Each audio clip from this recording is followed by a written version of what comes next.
Most morning routines online are fake. That's the truth. Scroll through YouTube or Instagram and you will see endless clips of people with aesthetic routines, pouring matcha into glass cups, journaling with perfect handwriting, lighting candles while loft music plays in the background. It all looks beautiful, but it's fake. Not fake in the sense that they didn't actually film it. Fake in the sense that's a performance, not a practice, it's a highlight reel. A setup, a created moment designed to make you think, if I had this person disciplined, my life would change too. But here's the secret. Discipline doesn't live in aesthetic, it lives in what you do when no one is watching. Lives in the ugly moment, the quiet habits, the mornings when you wake up and your body screams at you to stay in bed, but you still put your feet on the floor. So let me give you my real routine, not an aesthetic one, not a polished one, the exact sequence of things I do every single morning and why they matter.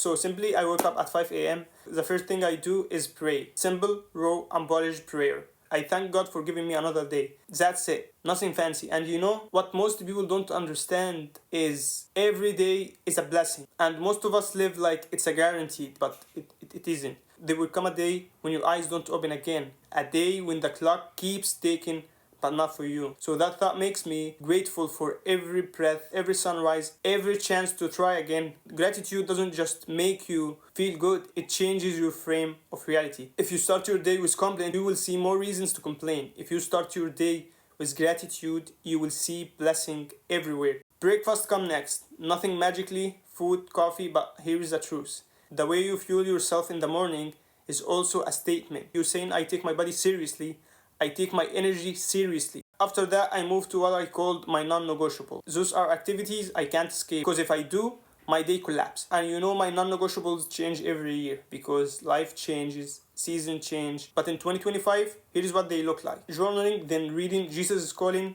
the daily laws, and the daily stoic. Those are my anchors. They set my mind, my soul, and my focus. Journaling, emptying the mind. I start with journaling, nothing structured, nothing fancy, just a pen and paper. First, I write 3 things I'm grateful for. They don't have to be profound. Sometimes it's like I'm grateful for the food, or I'm grateful for coffee, my health. The point isn't to impress anyone. The point is to notice. Then I write whatever on my mind. No formula, just thoughts. Why? Because clarity comes through expression. They say if you write the problem down, you've already solved half of it.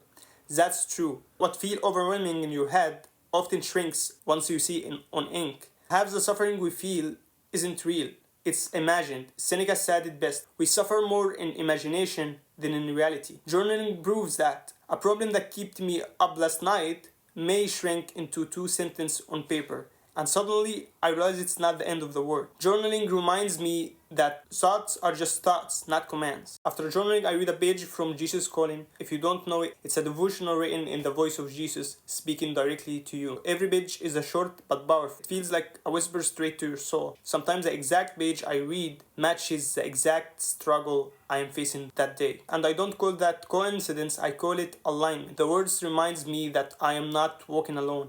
That even when life feels heavy, God carries the part I can't. Next come the 2 books I cycle to. The Daily Stoic by Ryan Holiday and The Daily Laws by Robert Greene. Each gives me 1 page per day, small doses of wisdom that think deep over time. The Daily Stoic connects me to Marcus Aurelius, Epictetus, and Seneca. It's about fortitude, resilience, seeing life as training. The Daily Laws is different. Robert Greene writes about power, human nature, mastery. His work reminds me that life is a game of forces. That if you don't understand power, you will be crushed by it. Together, those 2 books balance me. Stoicism grounds me. Green sharpens me. One teaches me to endure hardship. The other teaches me to play the game of life without being manipulated by others. Those may seem like small practices, journaling, reading a few pages, saying a prayer, but here is the truth. Small wins matter more than big plans. Every time I complete those habits, I feel a surge of confidence. Not because they are huge achievements, but because I did what I said I'd do. That's the secret to discipline. Keeping promises to yourself. When you stack enough small wins, you create momentum. And momentum is unstoppable. That's why those non-negotiable aren't optional. If I skip them,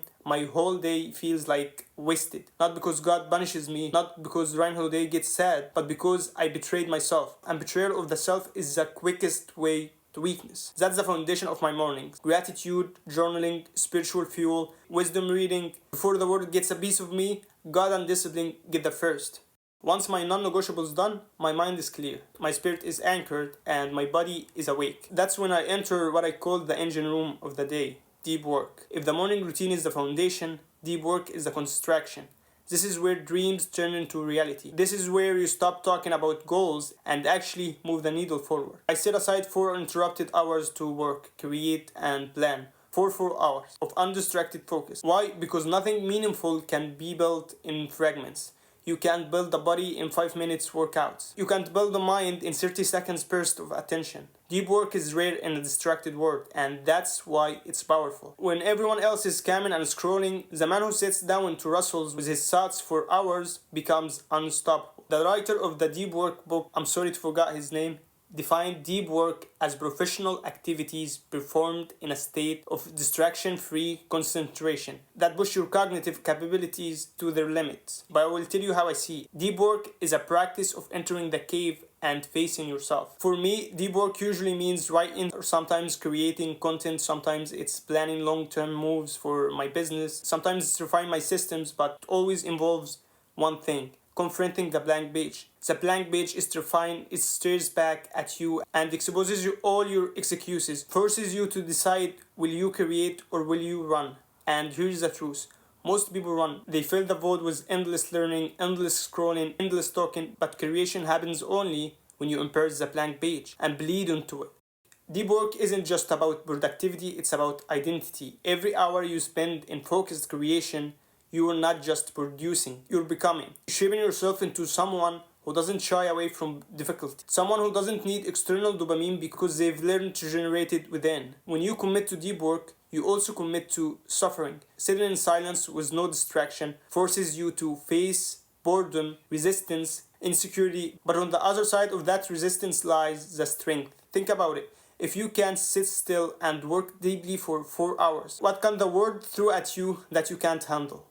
After deep work, I shift gears into meditation. You know, some people see meditation as hype stuff. For me, it's simply training the mind the same way the gym trains the body. I sit down, close my eyes, and watch my breath. Thoughts come, thoughts go. My only job is to notice them without being pulled into their storm. Why does this matter? Because the mind is like a wild horse. It wants to run in every direction. If you don't learn to tame it, it will drag you into fear, distraction, or anxiety. Meditation teaches you to ride your mind instead of being trampled by. After 30 minutes, my nervous system resets, my focus sharpens, my energy feels grounded. I feel like the sun is gone. I have to add some lights.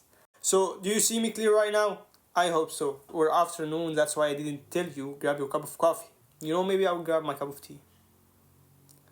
Anyways, so from there I move into skill building. I dedicate 90 minutes a day to deliberate study. This isn't casual reading or random YouTube videos. This is targeted, focused, intentional. Why? Because skill is leverage. The man with rare and valuable skills owns his future. The world doesn't reward busyness, it requires mastery. And mastery requires practice. For me, that study may means writing, marketing, business strategy, or philosophy. Whatever the focus is, the principle is the same. Sharpen the tool daily. Here is what I see. Most people plateau in life because they stop learning once the school ends. They think education is something you finish. But education is the passive of the free man. If you stop learning, you chain yourself into mediocrity. That's why I study every day, beside the thing that I take in college. Because I know the future is built on the skills refined in private. Think of it this way. Journaling cleans the mind. Deep work produces result. Meditation strengthens focus. Studying sharpens tools. Each part feeds the other. You don't study for fun. You study to make your deep work sharper. You don't meditate to feel then. You meditate to strengthen the muscle of concentration.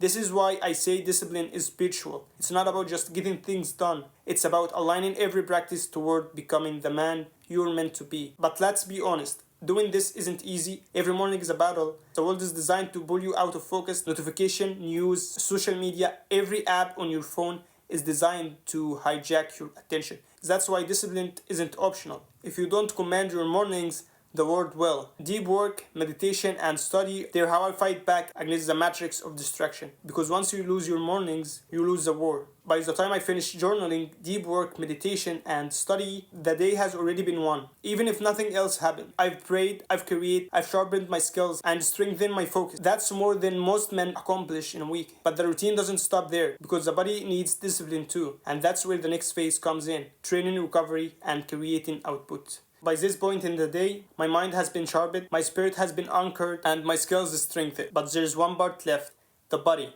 Discipline is incomplete if it ignores the body. Your body is a vessel through which every dream must pass. If it's weak, your spirit suffers. If it's neglected, your mind grows foggy. That's why the next phase of my day is physical training. I hit the gym not because I want to look good for summer, because the gym is one of the few places left in modern life where the rules are pure. The iron doesn't care about your excuses. The barbell doesn't care how you feel. The weights don't lie, they reveal. Every rep is a test. Will you quit when it burns, or will you endure? That's why training is spiritual. It's not just about muscle, it's about teaching the soul endurance. If you can suffer willingly in the gym, you can suffer willingly in life. Pain in burst becomes power. After lifting, I do cardio, like running 10 miles, sometimes biking. Why? Because strength without endurance is fragile. Life requires both. When the workout is done, I step into a cold shower. And every time my body resists, every time my mind whispers, skip it today, you've done enough. But that's the point. Voluntary hardship builds resilience. When you choose discomfort in small ways, you become unbreakable in big ways. The cold shower shocks the system, wakes me up, sharpens me, but more importantly, it reminds me that comfort is the enemy. After the cold shower, I eat my second meal and drink my second cup of coffee. This isn't indulgence, it's refueling. The body needs fuel to perform. And here's the thing, if you don't respect your body, it won't respect you back. Energy is not free. Clarity is not free. Strength is not free. They all bought with disciplined choices about how you eat, how you sleep, and how you train. That's why recovery is as important as work, because discipline is not just about pushing, it's about balancing pushing and rest. And one of my favorite tools for recovery is something called non-sleep deep rest, NSDR. It's a 20 to 30 minute practice of laying still, closing the eyes, and guiding a body into a state of near sleep. Neuroscientists say it restores the brain almost as much as actual sleep. And I believe that sometimes I feel like my day is 2 days. Once my body is trained and my mind is refreshed, I move into creating. For me, that means filming a video, editing, writing. Content is not just posting online. It's the stewardship. It's taking what God and life have taught me and passing it on to others. I don't create to look smart. I don't create for recognition. I create to serve. When I share my lessons, my struggles, my philosophies, I'm not pretending to be perfect. I'm offering a mirror, a voice for the men who are tired of mediocrity, tired of lies, tired of drafting. This is the part of the day that feels like contribution. The morning built me up, the afternoon bores me out. After creating, I read for 1 hour because books are deep. They connect you to the greatest minds who ever lived. Ryan Holiday says a book is the most effective technology for transferring wisdom across time and space. And he's right. A single book can condense decades of someone's experience into hours of your reading. Reading humbles you. It reminds you that you don't know as much as you think you do. As the day winds down, I loosen the grip. I hang out, I wander, I let my mind and body breathe. But freedom doesn't mean broken my principles. I don't drown myself in junk food, mindless scrolling, or cheap dopamine. That's not freedom. That's slavery disguised as pleasure. Discipline closes the loop at 11 p.m. I'm in bed. No exceptions, because discipline at night is what guarantees discipline in the morning. You can't expect to rise like a warrior if you fell asleep like a fool. The night before is always the seed of the next day. If you destroy your evening, you destroy your mornings before they even begin. So before I sleep, I open the Bible, not as empty ritual, as a reminder, life is bigger than me, tomorrow is not promised. Every day is both gift and responsibility. Then I shut my eyes, not in escape, but in preparation. Sleep isn't the end of the day, it's the foundation of the next. Some people will look at this and say, that's boring. Thank you, I know. I live it every single day. But you know what? I like it. Because every time I look back, I realize how far I've become. And that's because of those things that I do every single day. The same thing every day. Boredom is where greatness is built. The man who can show up day after day, repeating the same disciplines without craving novelty, is the man who becomes unshakable. Think of monks, soldiers, athletes. Their life look repetitive from the outside. Wake, train, pray, study, sleep. But that repetition is exactly what makes them powerful. While the average man is addicted to distraction, they rise above mediocrity through discipline. The world will tell you to chase variety, but variety doesn't make you strong. Discipline does. So that's my real daily routine. Not aesthetic, not fake, just the raw sequence of habits that anchor my life. Gratitude and praying to start the day with God, journaling to clear the mind, my non-negotiable to give me confidence, 4 hours of deep work to build the future, meditation to strengthen focus, gym, cardio, cold shower to hydrate the body, NSDR to recover and continue the day, creating content to contribute, reading to replenish, ending with the Bible and sleep to rest. It's not glamorous, it's not perfect, but it works. Most people will listen to this and think that's too much, but that's the point. Discipline is not about ease, it's about choosing voluntary hardship, and in that hardship you find freedom. Because when you build your life around habits like those, you no longer draft, you no longer need motivation, you no longer fear the chaos of the world. You have roots, you have rhythm, you have strength, and most importantly, you have peace. So that's it for today. See you in the next one. Peace.